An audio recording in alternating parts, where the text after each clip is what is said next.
Weather Service in Paducah has issued a severe thunderstorm warning for northern Edwards County, east central Wayne County, until 5 p.m.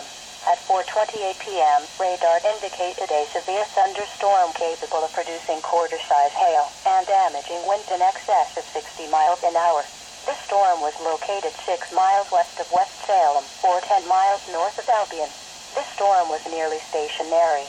Locations in the warned area include West Salem and Bone Gap.